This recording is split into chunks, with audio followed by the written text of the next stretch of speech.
Joining me now, David Dollar is Senior Fellow in the John L. Thornton China Center at Brookings, and Stefan Seelig is former Undersecretary of Commerce for International Trade. Welcome to you both. David, are these your words to proceed with caution? Well, I definitely think we should proceed with caution. There are some opportunities to stabilize U.S.-China relations, and I respect the Biden administration is sending a range of cabinet officials to do that. We don't want relations to spiral downward. But we shouldn't have very high expectations. There hasn't been the preparatory work you would need to really get any new trade agreement. Commerce Department took 27 firms off a list that prevents firms from buying from U.S. suppliers. So that was a small goodwill gesture. And maybe this trip will lead to more small goodwill gestures. But I wouldn't expect any big breakthroughs. Why do we need small goodwill gestures, David? Well, I think the main thing at this point is to prevent a downward spiral. The official statements from the administration basically lay out this idea of a small yard with a high fence. We want to identify technologies that have military applications. We don't want them to diffuse to China. So the high fence means serious controls of exports and investment. But we say we're going to keep that yard small. And frankly, a lot of our allies have much more economic exchange with China than we do. So our allies like this idea that we're going to not pursue decoupling, but have this small yard with a high fence. And I would say until recently, it did seem like we were creating a very big yard of technologies and products that we were restricting. And so now the administration is really following through. And I think that that's sensible because it was a good strategy and it's what our allies are looking for.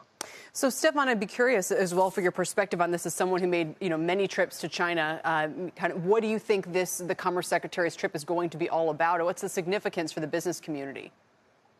Well, look, Kelly, I think it's about building relationships that, as David pointed out, don't currently exist. In my experience, success came from building those relationships that were fundamentally underpinned by trust and respect and looking for win-win opportunities that were good for both sides. And frankly, this economic and commercial relationship between the United States and China is vital to both of our interests. So we both want it to succeed. But, in D.C. at the moment, there has been this gang tackling of China. There's this bipartisan view about getting tough with China, but tough doesn't always mean smart. And we've sent a bit of a muddled message, as I think David is suggesting.